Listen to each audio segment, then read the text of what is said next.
ఈ కడప డిస్ట్రిక్ట్కి ఎస్పీగా ఛార్జ్ తీసుకోవడం జరిగింది.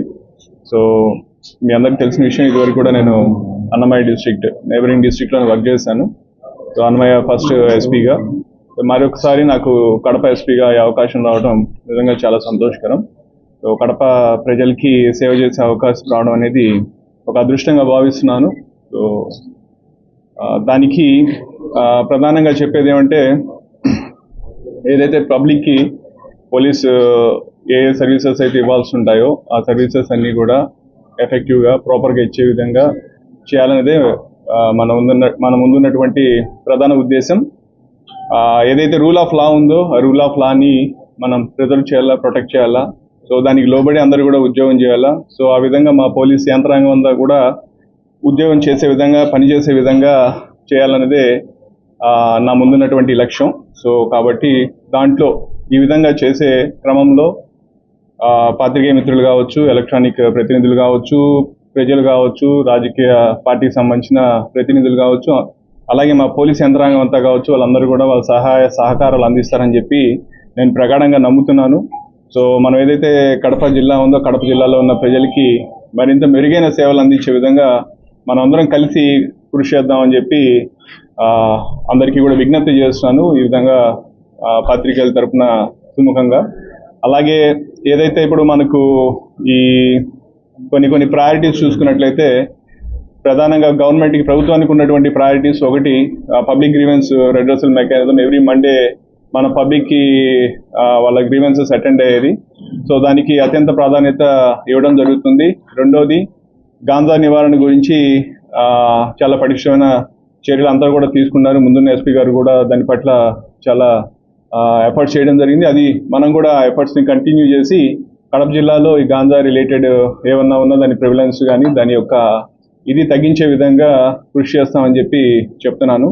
అలాగే ఇంకా వేరే అదర్ ఇల్లీగల్ ఇష్యూస్ సంబంధించినవి కావచ్చు, తర్వాత పోతే వేరే సమస్యలు కావచ్చు, ఇవన్నిటిని కూడా మనం కులంకుషంగా పరిశీలించి అందరితోటి కలిపి చర్చించి వాటికి సరైన సొల్యూషన్ కానీ సరైన యాక్షన్ తీసుకునే విధంగా కూడా ముందుకు వెళ్తామని చెప్పి మీ అందరి తరఫున నేను తెలియజేస్తున్నాను. సో ప్రధానంగా ప్రజలకి మెరుగైన సేవలు అందించాలి. మా సార్ కూడా అంటారు, మనము పోలీస్గా we're answerable for our actions, we're accountable for our actions. So ప్రతి ఒక్కరు కూడా ఆఫీసర్ నుంచి నా నుంచి కింద స్థాయి అధికారి వరకు కూడా ప్రతి ఒక్కరు కూడా ఇదే మోటివ్ తోటి పనిచేయాలని చెప్పి నేను ఆశిస్తున్నాను. అందరికీ కూడా అదే నా మెసేజ్. సో ఇదే విధంగా మా పోలీస్ అందరూ కూడా పనిచేస్తారని చెప్పి తెలియజేస్తున్నాను. అండ్ మీకు కూడా ఇటువంటి సలహాలు, సూచనలు ఇలా చేస్తే బాగుంటుంది, సరి సమస్యలు ఉన్నాయని చెప్తే యువర్ మోస్ట్ వెల్కమ్. ఎప్పుడైనా కానీ నాకు చెయ్యొచ్చు, చెప్పొచ్చు. సో మీరు చెప్పినటువంటి వాటికి వీలైనంత త్వరగా మంచిగా చేసేదానికి మేము ఏమంటాము 100% కమిటెడ్గా పనిచేస్తాం.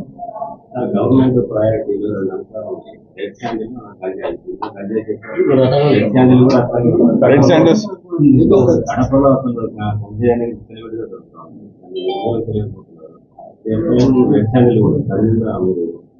అదే చెప్పాను కదా, దాన్ని పరిశీలించి దాన్ని స్టడీ చేసి ఇక్కడ ఎలా ఉంది, దాని యొక్క పరిస్థితి ఎలా ఉంది, దాని యొక్క ప్రభావం ఎలా ఉంది అని చూసిన తర్వాత దానికి సంబంధించి కార్యాచరణ రూపొందించుకొని దానికి తగ్గట్టుగా చేస్తాను.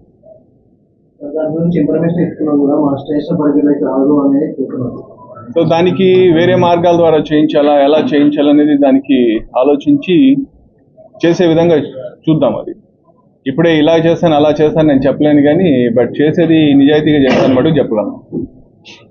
ఓకేనా? ఇంపార్టెంట్ గా కడప టౌన్ లో సిగ్నల్స్ గతంలో ఉండేవి, రోడ్ల అభివృద్ధి కార్యక్రమంలో భాగంగా సీసీ కెమెరాలు సిగ్నల్స్ తీసేశారు. అదొకసారి కలెక్టర్ గారితో, మున్సిపల్ కమిషనర్ గారితో మాట్లాడి వాటికి సంబంధించి ఆల్రెడీ ఏమైనా ప్రపోజల్స్ ఉన్నాయి ఉంటే వాటిని మళ్ళీ రివైవ్ చేయించడం, లేకపోతే ఏదైనా కొత్తగా ప్రపోజల్స్ పెట్టాల్సి వస్తే ప్రపోజల్స్ పెట్టి కలెక్టర్ గారితో, మున్సిపల్ కమిషనర్ గారితో మాట్లాడి వాళ్ళ సపోర్ట్ తీసుకొని అవి ఇంప్లిమెంట్ చేసే విధంగా మనం పనిచేద్దాం. ఖచ్చితంగా వాటికి సంబంధించి కూడా ఏమి ఇష్యూస్ ఉన్నాయో చూసుకొని అవి కూడా మళ్ళీ ఏమంటాము యూజ్ చేసే విధంగా తీసుకుని వచ్చేదానికి ప్రయత్నం చేద్దాం. ఓకేనా?